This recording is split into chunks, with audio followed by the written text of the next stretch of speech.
ठीक है, सबसे पहला आता है इसका पॉइंट म्यूटेशन।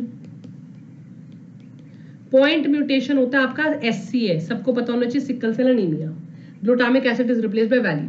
अगर होल प्रोटीन चेंजेस, पूरे का पूरा गड़बड़ घोटाला हो गया, that is called as frame shift mutation. इसका नाम है जी frame shift mutation, insertion deletion हो गया, राइट। अब इसका करने के लिए म्यूटाजेंस होते हैं जो म्यूटेशन करवाते हैं, स्टार बना दो, पक्का गारंटी आएगा, ठीक है। म्यूटाजेंस होते हैं UV rays, radiation, X rays, chemicals, alpha rays, beta rays, gamma rays, X rays. ये इंपॉर्टेंट है केमिकल, ये आया हुआ है नीट 2016 में, 2016 का क्वेश्चन है, अभी बता रही हूं। मस्टर्ड गैस, इनमें से आया तो कौन सी नहीं होती, मस्टर्ड गैस, फिनॉल और फॉर्मलिन, ये तीनों ही आपके केमिकल म्यूटाजेंस हैं। डन, ठीक है। आ जाओ, अब मैं डिसऑर्डर्स करवाने वाली हूं, ठीक है। मैंने एक स्पेशल क्लास ली थी तुम लोगों की यार, और इसके जा रही हूं सीधा मॉलिक्यूलर बेसिस पे, विदाउट ब्रेक, सीधा मॉलिक्यूलर पे जाऊंगी विदाउट ब्रेक, समझ आ गया। सीधा मॉलिक्यूलर पे, ब्रेक नहीं होगी अभी, कोई ब्रेक का टाइम नहीं है अभी हमारे पास, ठीक है। पेडिग्री पे मैंने एक स्पेशल क्लास ली है, आपको बाद में भी दोबारा करवा दूंगी। पेडिग्री के आपको सिंबल्स पता चले, ऑटोसोमल डोमिनेंट रिसेसिव मैंने करवाया हुआ है। अब आ जाओ तुम डिसऑर्डर्स पे, गारंटी ले लो भैया इसके ऊपर क्वेश्चन। यार तुम 300 की बात कर रही हो सुहानी, मैं 360 बोल रही हूं, मैं बोल रही हूं तुम 30 घंटे लगाओ तो सही, मुझे पूरा सिलेबस करवाने दो, तुम्हारे 360 आएंगे, 300 नहीं आएंगे, 300 लगाने जाओ खुद पढ़ लो, 360 आएंगे। सबसे पहला है मेंडेलियन डिसऑर्डर्स, जहां पर भी एक सिंगल जीन में प्रॉब्लम हो, सिंगल जीन के डिसऑर्डर्स को कहते हैं Mendelian disorders. Is that clear. अब 2013 में आया था, सिंगल जीन डिसऑर्डर्स को हम पेडिग्री से पता लगा सकते हैं, पेडिग्री से हम पता लगा सकते हैं, यस नीट 2013 का क्वेश्चन है। अगर सिंगल जीन डिसऑर्डर तो हम पेडिग्री से उनका पता लगा सकते हैं। Example haemophilia, example cystic fibrosis, example sickle cell anaemia, example colour blindness, example phenylketonuria, example thalassaemia. Please by heart, please, पक्का आएगा, गारंटी मेरी है, गारंटी बोल रही हूं, पक्का आएगा। क्वेश्चन करा दूंगी बेटा, रात को मैंने रखा है ना मॉक टेस्ट, लिंकेज के क्वेश्चन, पेडिग्री के क्वेश्चन करा दूंगी, कोई ब्रेक नहीं है बेटा, सॉरी। 2 बजे, अच्छा 2 बजे 10 मिनट की ब्रेक दे दूंगी, डन। 2 बजे 1:30 बजे 10 मिनट का लंच ब्रेक, ओके डन। 1:30 बजे 10 मिनट का lunch break, perfect done. 10 minute के लंच ब्रेक लेके वापस, क्या कहते हो, फिर हम पढ़ेंगे 4:30-5 बजे तक। बल्ले बल्ले, आज करते हैं यार, मजा आ रहा है कि नहीं आ रहा, कॉन्फिडेंस बढ़ रहा है।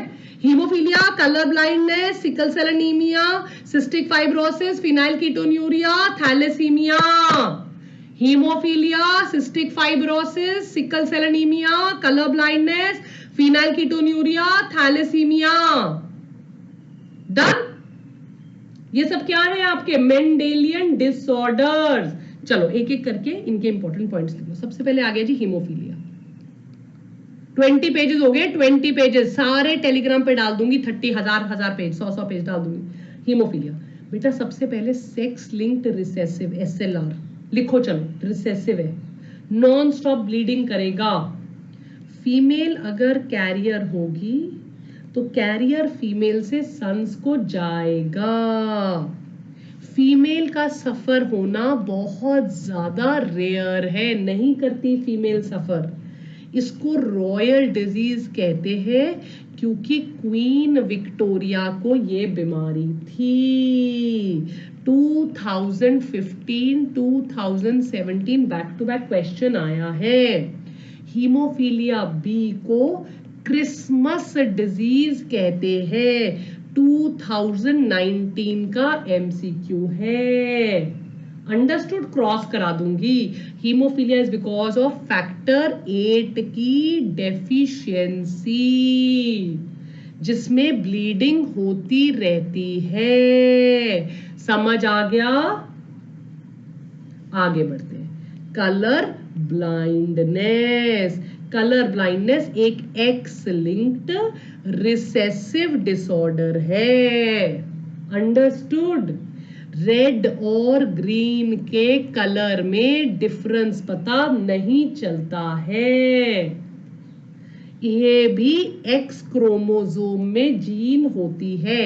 8% मेल्स को होता है डिफरेंस देखो, और सिर्फ 0.4% फीमेल्स, क्योंकि भैया फीमेल के पास 2 एक्स क्रोमोसोम होते हैं, इसीलिए फीमेल कैरियर बन जाती हैं।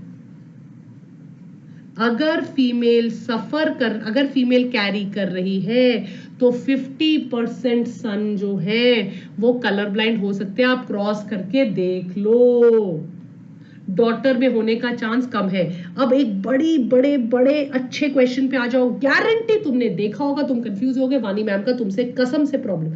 Thalassaemia quantity, sickle cell anaemia में क्वालिटी खराब होती है हीमोग्लोबिन की। ये एक क्वांटिटेटिव डिसऑर्डर है। Am I right? हार्ट बना दो। नीट 2013, नीट 2011 के क्वेश्चंस हैं, क्वालिटेटिव क्वांटिटेटिव। डन? तुमने देखा होगा। Is that clear? ये क्यों हुआ है? क्योंकि एबनॉर्मल हीमोग्लोबिन बन गया है। सारे असर्शन रीजन क्वेश्चन सॉल्व हो जाएंगे। एडल्ट्स के पास हीमोग्लोबिन ए और हीमोग्लोबिन A1 और हीमोग्लोबिन एडल्ट 2 होता है। इनमें अल्फा ग्लोबिन जो होता है वो ठीक से सिंथेसाइज नहीं होता है। Is that clear? This will be alpha thalassemia. Chromosome जो 11 होता है उसके पास HBB जीन होती है, MCQ। अंडरस्टूड? अंडरस्टूड? ये जो जीन है ये बीटा ग्लोबिन बनाती है। इस बीटा ग्लोबिन में अगर म्यूटेशन हो जाए तो बीटा हीमोग्लोबिन में बीटा थैलेसीमिया हो जाता है। अंडरस्टूड? ये क्रोमोसोम 11 जो है ये एक बहुत इंपॉर्टेंट एमसीक्यू क्वेश्चन है, कोई भी टेंशन लेने की जरूरत नहीं है, मैं सब करा दूंगी। सिकल सेल अनीमिया भी आपने एमसीक्यू में देखा होगा, ऑटोजोमल है, एक्स लिंक्ड नहीं है। नो। Is that clear?